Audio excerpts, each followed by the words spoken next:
അന്നു പിന്നെ ശിവയും ഉറങ്ങിയത് അവളുടെ അരികിൽ തന്നെയാണ്.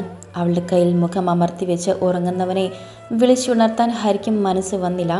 രണ്ടുപേരും ഒരുപോലെ വേദനിച്ചതാണ്. മുറിവ് അവൾക്കായിരുന്നുവെങ്കിൽ പോലും വേദന മുഴുവനും അവനാണ്.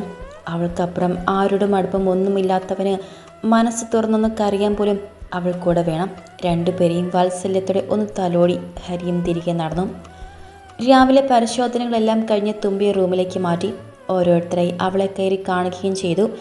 അമ്മമാരും അച്ഛന്മാരും മുത്തശ്ശിയും കൂട്ടുകാരും ഏട്ടന്മാരും ഏട്ടത്തെയും ഉണ്ണിയും എന്നുവേണ്ട എല്ലാവർക്കും തുമ്പിയുടെ മുഖത്തെ ചിരി കണ്ടപ്പോഴാണ് ആശ്വാസമായത്. ആരൊക്കെ വന്നാലും പോയാലും കൂടെ എപ്പോഴും അവനുണ്ടായിരുന്നു. അവളുടെ എല്ലാ കാര്യങ്ങളും ചെയ്യുന്നതും അവനാണ്. ഒരു കുഞ്ഞിനെ പോലെ അവളെ പൊതിഞ്ഞു പിടിച്ചു നോക്കുന്നു. ഇതിനിടയിൽ ആർക്കും വർമ്മയുടെ കാര്യത്തെക്കുറിച്ചൊന്നും ശിവയോട് സംസാരിക്കാൻ സമയം ഉണ്ടായിരുന്നില്ല. തുമ്പിയെക്കുറിച്ചല്ലാതെ മറ്റൊന്നും മറ്റാരെയും കുറിച്ച് അവനും ചിന്തിക്കുന്നില്ല. പാർവതി, എന്താടോ താൻ ഇങ്ങനെ തുടങ്ങിയ എങ്ങനെയാ ചോദിക്കുമ്പോൾ വികാസിൻ്റെ ശബ്ദമിടറി.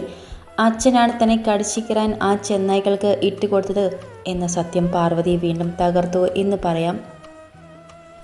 ഒപ്പം തുമ്പിയുടെ അപകടം കൂടിയായതും ആ തകർച്ച പൂർണ്ണമായതുപോലെ. ആർക്കും ഒന്നും തുറന്ന് സംസാരിക്കാൻ പോലുമുള്ള അവസരം ലഭിച്ചില്ല. ശങ്കറിനും സേതുവിനും മഹിക്കും എങ്ങനെ പാർവതി സമാധാനിപ്പിക്കണം എന്നറിയില്ല. അമ്മമാരുടെയും അവസ്ഥ ഏറെക്കുറെ അതാണ്. മുത്തശ്ശിയും എല്ലാം കണ്ടും കേട്ടും സഹിച്ചും മതിയായ അവസ്ഥയിലായിരുന്നു. ആ വീഡിയോ കണ്ടതു മുതൽ പാർവതിയും ആരോടും മിണ്ടിയില്ല. അതേക്കുറിച്ച് ഒന്നും പറഞ്ഞിട്ടുമില്ല. അബോധാവസ്ഥയിൽ കിടക്കുന്ന തന്നെ കടിച്ചു കീറിയ മൃഗങ്ങളുടെ മുഖം അവരും ആദ്യമായാണ് കാണുന്നത്. അതിൽ മൂർത്തിയുടെ മകനും ഉണ്ടായിരുന്നു എന്നുള്ള സത്യം അവരെ ഞെട്ടിച്ചു കളഞ്ഞു. ചിരിച്ച് കാണിച്ച മുഖങ്ങൾക്ക് പിന്നിൽ എല്ലാം ക്രൂരത ഒളിപ്പിച്ചു വെച്ച രാക്ഷസന്മാരായിരുന്നു. പാറു, എനിക്കവരെ കൊല്ലാനുള്ള അവസരം പോലും അവൻ തന്നില്ല അല്ലേ വികാസ്? ഒട്ടും പ്രതീക്ഷിക്കാതെയുള്ള അവരുടെ വാക്കുകൾ വികാസും ഒന്ന് ഞെട്ടി. എനിക്ക് തോന്നിയിരുന്നു പ്രകടിപ്പിക്കുന്നില്ലെങ്കിലും എൻ്റെ മോനെ സംരക്ഷിക്കുന്നുണ്ടെന്നും. അന്ന് വിവാഹത്തിന് സമ്മതം പറയാൻ ആവശ്യപ്പെടുമ്പോഴും ആ കണ്ണിൽ കണ്ട കരുതൽ അന്നേ മനസ്സിലായിരുന്നു. അവൻ്റെ ഉള്ളിൽ എവിടെ ഒരു സ്ഥാനം എനിക്കുണ്ടെന്ന്. ഞാൻ ഒരിക്കലും ഒരു നല്ല അമ്മയായിരുന്നില്ല, എങ്കിലും അവനൊരു മകൻ്റെ കടമ ഭംഗിയായി ചെയ്തു. നിറഞ്ഞ കണ്ണുകൾ അവർ അമർത്തി തുടച്ചു. ഇനിയും എൻ്റെ പേര് പറഞ്ഞ് എനിക്ക് വേണ്ടി എൻ്റെ മോൻ്റെ കയ്യിൽ രക്തം പുരളരുത് വികാസ്. എൻ്റെ അച്ഛനെന്ന് പറഞ്ഞ് നീസനെയും അയാൾക്ക് കൂട്ടുനിന്ന ആ ദ്രോഹിയെയും എൻ്റെ കൈ കൊണ്ട് തന്നെ എനിക്കില്ലാതെയാക്കണം. ഇത്രയും കാലം ഞാൻ അനുഭവിച്ച വേദനകൾക്ക് എൻ്റെ മോനെ ഒരു ഭ്രാന്തനാക്കി തീർത്തതിനൊക്കെയും പകരമായി എനിക്ക് തന്നെ കൊല്ലണം അവരെ. എന്നിട്ട് മതി നമുക്കൊരുമിച്ചൊരു ജീവിതം. പാർവതിയുടെ കണ്ണിൽ കാണുന്ന പകയിലും ഉറച്ച തീരുമാനത്തിലും ഒന്ന് പകച്ചു പോയെങ്കിലും അതാണ് ശരിയെന്ന് വികാസിനും ഉറപ്പായിരുന്നു. വീണ്ടും തളർന്നു പോകും എന്ന് തോന്നിയെടുത്ത് വെച്ചുള്ള ഉയർത്തെഴുന്നേൽപ്പ്. ഉള്ളിലെരിയുന്ന കനലുകൾക്ക് ഇനിയെങ്കിലും ഒരു അവസാനം കാണണം. അതിന് ഇത് തന്നെയാണ് ഏറ്റവും നല്ല വഴിയും. 15 ദിവസങ്ങൾക്ക് ശേഷം ഉള്ളിലെ മുറിവ് പൂർണ്ണമായും ഉണങ്ങിയെന്ന് ഉറപ്പുവരുത്തിയിട്ടാണ് തുമ്പെ ഡിസ്ചാർജ് ചെയ്യാൻ ശിവ അനുവദിച്ചത്. റൂമിലേക്ക് മാറ്റി 2 ദിവസത്തിന് ശേഷം ഡിസ്ചാർജ് ചെയ്യാം, വീട്ടിൽ പോയി ശ്രദ്ധിച്ചാൽ മതി എന്ന് പറഞ്ഞിട്ട് പോലും അവൻ അനുസരിച്ചില്ല. ഇനിയും അവളെ വെച്ചൊരു റിസ്ക് എടുക്കാൻ താല്പര്യമില്ലായിരുന്നു. ഇല്ലിക്കിലേക്ക് പോകാമെന്ന് എല്ലാവരും പറഞ്ഞെങ്കിലും അവളിനി എങ്ങോട്ടും വിടില്ല എന്നുള്ള വാശിയിൽ തന്നെയായിരുന്നു അവൻ. അവൾക്കും അവനെ വിട്ട് എങ്ങും പോവണ്ട, അവളെ ശ്രദ്ധിക്കണമെന്ന് പറഞ്ഞ് ഏൽപ്പിച്ചു പോയിട്ട് പോലും അവളെ ആരും കരുതിയില്ല എന്നുള്ള ദേഷ്യം ശിവയ്ക്കുണ്ട്. ദേവനോടാണ് ഇത് ഇത്തിരി കൂടുതലെന്ന് മാത്രം. ദേവൻ വിഷമിക്കുന്നതും കുറ്റബോധത്തോടെ നോക്കുന്നതും കാണി അന്ന് ശരിക്കും നടന്നതൊക്കെയും പറഞ്ഞ് തുമ്പിയാണ് അവനെ സമാധാനിപ്പിച്ചത്. അന്ന് ആര് കാവൽ നിന്നിരുന്നുവെങ്കിലും അവിടെയൊക്കെ കണ്ണു വെട്ടിച്ച് താൻ തന്നെ അവളെ കാണാൻ പോയേനെന്ന് തുമ്പി പറഞ്ഞതും ചെക്കൻ്റെ മുഖം ദേഷ്യം കൊണ്ട് ചുവന്നു. പിന്നെ എന്ത് ചെയ്യണം എന്നുള്ള ചോദ്യത്തിന് മറുപടിയൊന്നും ഇല്ലാതെ ഇരുന്നത് കൊണ്ട് മാത്രം എല്ലാവർക്കും ആ നിമിഷം തുമ്പിയുടെ അവസ്ഥ എന്തായിരുന്നെന്ന് ഊഹിക്കാവുന്നതേയുള്ളൂ. തുമ്പിയുടെ സ്ഥാനത്ത് ആരായിരുന്നാലും ആ നിമിഷം അത് തന്നെ ചെയ്യും. ഇതൊക്കെ ശരിയാണെങ്കിലും ഇല്ലിക്കിലേക്ക് ഇപ്പം അവളെ വിടില്ല എന്നുള്ള അവൻ്റെ വാശിക്ക് മാറ്റമൊന്നുമില്ല. അവൾക്കും അവൻ്റെ കൂടെ നിന്നാൽ മതി എന്നേയുള്ളൂ. അതിനി എവിടെയായാലും തുമ്പി സന്തോഷത്തിലാണ്. രണ്ടുപേരുടെയും തീരുമാനം ഒന്നായതുകൊണ്ട് പിന്നെ ബാക്കിയുള്ളവരും കൂടുതലൊന്നും പറയാൻ നിന്നില്ല. തുമ്പിയും കുട്ടി ശിവ ഫ്ലാറ്റിലേക്ക് പോയതുകൊണ്ടും ഏട്ടന്മാരും നന്ദുവും അവരോടൊപ്പം തന്നെ പോന്നു. തുമ്പിയെ കാണുകയെങ്കിലും ചെയ്യാലോ എന്നേയുള്ളൂ. അതിലപ്പുറം അവളുടെ ഒരു കാര്യവും ചെയ്തു കൊടുക്കാൻ അവൻ സമ്മതിക്കില്ല. വന്നാൽ എല്ലാവർക്കും ഒന്ന് കാണാമെന്ന് മാത്രം. അത്രമാത്രം പേടിച്ചു പോയിരുന്നു അവൻ. ഒരു നിമിഷം പോലും ഇനി അവളെ മാറ്റി നിർത്താൻ അവനും കഴിയില്ല. മുന്നോട്ട് ജീവിക്കാനുള്ള അവൻ്റെ കാരണം പോലും അവളാണ്. ദിവസങ്ങൾക്ക് ശേഷം തങ്ങളുടെ സ്വർഗത്തിലെത്തിയ സന്തോഷം അവളുടെ മുഖത്ത് നിറഞ്ഞു. വന്ന് ഒന്ന് ഫ്രഷ് ആയതിനു ശേഷം ബാൽക്കണിയിലേക്കാണ് തുമ്പി നേരെ പോയത്. ഒരു ലൂസ് ബനിയൻ ഫ്രോക്കാണ് വേഷം. മുറിവൊക്കെ ഉണങ്ങിയെങ്കിലും കുറച്ച് ദിവസം കൂടി ശ്രദ്ധിക്കണം. അപ്പോൾ ഇത്തരം വസ്ത്രങ്ങൾ തന്നെയാണ് നല്ലത്. കുടിച്ചോ. ദൂരേക്ക് നോക്കി നിൽക്കുന്നവരുടെ മുന്നിലേക്ക് വലിയൊരു ഗ്ലാസ് മാംഗോ ജ്യൂസ് നീട്ടി പിടിച്ചുകൊണ്ട് അവൻ പറഞ്ഞതും പതിയത്തിലേക്കൊന്ന് ചുണ്ട് മുട്ടിച്ചു കൊടുത്തതേയുള്ളൂ തുമ്പി. കുടിപ്പിക്കേണ്ടത് അവൻ്റെ ജോലിയാണ്. 3/4 ഗ്ലാസോളം കുടിപ്പിച്ചിട്ടാണ് ശിവ അവളെ വിട്ടത്. ബാക്കി വന്നത് അവനും കുടിച്ചു. ഒരുപാട് നേരം ഇങ്ങനെ നിൽക്കരുത്. പറയുന്നതിനൊപ്പം അവിടെ ഇട്ടിരിക്കുന്ന ചെയറിലേക്കായി ഇരുന്നു കൊണ്ട് അവളെയും പതിയെ പിടിച്ച് മടിയിലിരുത്തി. എന്താ ആലോചിക്കുന്നേ? തുമ്പി അവൻ്റെ നെഞ്ചിൽ മുഖം ചേർത്തു. അടുത്ത നിമിഷം അവളുടെ നെറുകയിൽ മുഖം അമർത്തി വെച്ചവൻ പറയാതെ അത്രയും ദിവസം പിടിച്ചു വെച്ച സങ്കടങ്ങളൊക്കെയും പെയ്തു തീർക്കുമ്പോൾ തുമ്പിയുടെ കണ്ണുകളും നിറഞ്ഞു. അവനെ ആശ്വസിപ്പിക്കാൻ ആ നിമിഷം വാക്കുകൾക്ക് പോലും അവളിൽ ക്ഷാമം വന്നു. സോറി. കരഞ്ഞു ചുവന്നു പോയ അവൻ്റെ മുഖം ഒന്നാക്കി അവൾ ഭ്രാന്തമായി ചുണ്ടു ചേർത്തു. എന്ത് ചെയ്യണമെന്നറിയാതെയായി എനിക്ക്. അപ്പച്ചിയെ ഇനിയും വേദനിപ്പിക്കാൻ തോന്നിയില്ല. അവിടെ നിന്നെ മറന്നെന്നല്ല, നിന്നെ ഓർത്തുള്ളൂ, നിന്നെ മാത്രം. ഞാനില്ലാത്ത നിന്നെ എനിക്ക് ആലോചിക്കാൻ പോലും തോന്നിയില്ല ദർശ. ആ ഒരു സെക്കൻഡിൽ എന്തു വന്നാലും ജീവിക്കണമെന്ന് തോന്നി നമുക്ക് വേണ്ടി. എൻ്റെയല്ലേ? പതിയുള്ളൊരു ചോദ്യത്തിൽ അവളുടെ ഹൃദയം ആർദ്രമായി, വാത്സല്യം നിറഞ്ഞുപോയി. ഇരു കൈയിലുമായി ആ മുഖം വാരിയെടുത്ത് അവൻ്റെ നിറഞ്ഞ കണ്ണിൽ അമർത്തി ചുംബിച്ചു തുമ്പി. നിൻ്റെയാ, നിൻ്റെ മാത്രം. നീ ഇല്ലാതെ എന്നൊന്നും ഞാൻ ചിന്തിച്ചിട്ട് പോലുമില്ല വേദ. ചിന്തിക്കാൻ പോലും നിൻ്റെ ദർശൻ ബാക്കിയുണ്ടാവില്ലായിരുന്നു. എന്തിനാ എന്നെ ഇങ്ങനെ സ്നേഹിക്കുന്നേ? അവളെ ശബ്ദമിടറി.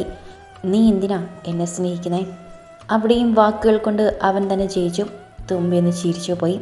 പിന്നീടൊന്നും പറയാതെ അവൻ്റെ നെഞ്ചിലേക്ക് ചാഞ്ഞു. അവളെ മുറുകെ പിടിച്ചുണ്ടവനും. പ്രണയമായിരുന്നു ഇരുവരിലും, അത്രയും തീവ്രമായ പ്രണയം. പ്രധാന വാർത്തകൾ. കൊച്ചി പോർട്ടിലെത്തിയ ആയുധങ്ങൾക്ക് പിന്നിൽ CM പ്രഭാകര വർമ്മയ്ക്കും XYZ പാർട്ടി നേതാവിനും ബന്ധമുണ്ട് എന്ന് തെളിയിക്കുന്ന വീഡിയോ ഫുട്ടേജുകൾ സോഷ്യൽ മീഡിയയിൽ പ്രചരിക്കുന്നു. ഇതേ തുടർന്ന് മന്ത്രിമന്ദിരത്തിലും പാർട്ടി ഓഫീസിലും നടത്തിയ റെയ്ഡിൽ ACP ആരവ് വർമ്മ IPS കോടികൾ വിലമതിക്കുന്ന ഇല്ലീഗൽ വെപ്പോൺസും ഡ്രഗ്സുമാണ് പിടിച്ചെടുത്തത്. CM പാർട്ടി നേതാവും മൂർത്തിയും ഒളിവിൽ. ഇരുവർക്കുമായുള്ള തിരച്ചിൽ തുടർന്നു. TV-യിൽ പറയുന്ന വാർത്തയിലേക്ക് ഇല്ലിക്കുള്ളവർ എല്ലാവരും ഒരു ഞെട്ടലോടെ നോക്കി നിന്നു. മൂർത്തിയും വർമ്മയും യാദവുമായി ചേർന്ന് നാട് നശിപ്പിക്കാൻ നടത്തിയ എല്ലാ കാര്യങ്ങളും തെളിവ് സഹിതം ആരവം മീഡിയയ്ക്ക് മുന്നിൽ നിർത്തി. ഇതിനെല്ലാം പുറകിൽ ആരായിരിക്കുമെന്നും അവൻ്റെ ലക്ഷ്യം എന്തായിരിക്കുമെന്നും ഇല്ലിക്കിലുള്ളവർക്കെല്ലാം ഊഹിക്കാവുന്നതേയുള്ളൂ. കേരളത്തിൻ്റെ മിനിസ്റ്ററെ പെട്ടെന്നൊരു സുപ്രഭാതത്തിൽ കാണാതെയായാൽ ഉണ്ടാകുന്ന അന്വേഷണം എല്ലാ വഴി തിരിച്ചുവിടാൻ അവൻ കണ്ടുപിടിച്ച എളുപ്പമാർഗം. എല്ലാവരും ഒന്ന് നിശ്വസിച്ചു പോയി. അറിയിക്കുന്ന മരണം തന്നെ അവൻ വിധിക്കുമെന്ന് എല്ലാവർക്കും ഉറപ്പാണ്. ആ കാര്യത്തിലൊരു ചർച്ചക്കാരും മുതിർന്നില്ല. സംസാരിക്കാനൊട്ടും താല്പര്യമില്ലാത്തൊരു വിഷയം അതായിരുന്നു ഇല്ലിക്കലുള്ളവർക്ക് വർമ്മ. മുത്തശ്ശൻ ഇങ്ങനെയൊക്കെ ചെയ്യാൻ എങ്ങനെ മനസ്സ് വന്നു ദർശ? സ്വന്തം മോളോട് ഏതെങ്കിലും ഒരച്ഛൻ ഇങ്ങനെ ചെയ്യോ? അവൻ്റെ മടിയിൽ കിടന്ന് ചാനലിലുള്ള ന്യൂസ് കണ്ടുകൊണ്ടിരിക്കുമ്പോഴാണ് തുമ്പിയുടെ ചോദ്യം. സ്വന്തം മകളെ റേപ്പ് ചെയ്യുന്ന അച്ഛന്മാരുള്ള നാടാണ് വേദ. അവളെ കവിളിൽ പതിയെന്ന് ചുംബിച്ചവൻ.